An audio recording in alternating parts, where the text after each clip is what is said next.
Well, I think the most important thing about running a company is to remember all the time what a company is. A company is simply a group of people, and as a leader of people, you have to be a great listener, you have to be a great motivator, you have to be very good at praising and looking for the best in people. People are no different from flowers. If you water flowers, they flourish. If you praise people, they flourish, and that's a critical attribute of a leader. There is a very, very thin dividing line between success and failure. Most people who set up in business without financial backing, they fail at some times in their lives. And I've only just stayed at the right side of that dividing line. For instance, just after we had a record company, I was fed up flying on other people's airlines. I felt that the experience of flying on other people's airlines was an unpleasant one, and I decided to set up an airline.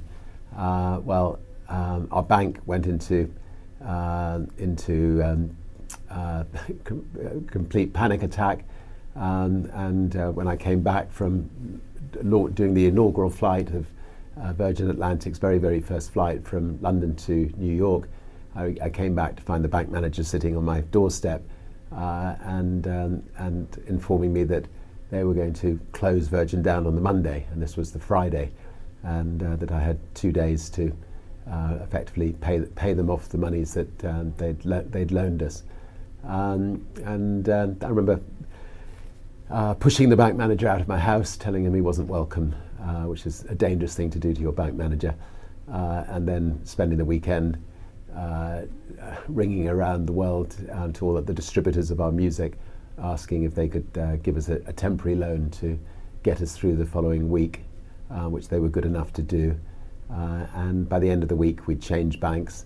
We'd actually managed to find a bank that was willing to lend us 30 times the overdraft facility that our bank had lent us, and we managed to survive. And I think the moral of that story is actually don't think of your bank as somebody that you're beholden to. I mean, people just don't move from one bank to another. Sometimes you need to be willing to step up and move your banks in the same way that you should step up and move your doctor on occasions. Anyway,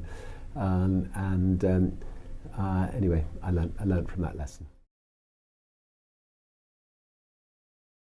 Virgin does work very well without me. I mean, I used myself to build the brand, to build the sort of 300 or 400 companies around the world. But I also learnt the art of delegation. I have a fantastic team of people who run the Virgin companies, give them a lot of freedom to run the companies as if they were their own companies, give them the freedom to make mistakes. And the Virgin brand is now maybe one of the top 20 brands in the world, well respected. And when my balloon bursts, Virgin will continue to flourish. Maybe I had the icing on the cake on occasions. Maybe they'll have to spend a bit more money on marketing, but fortunately, Virgin is in a state where it can live on healthily without me.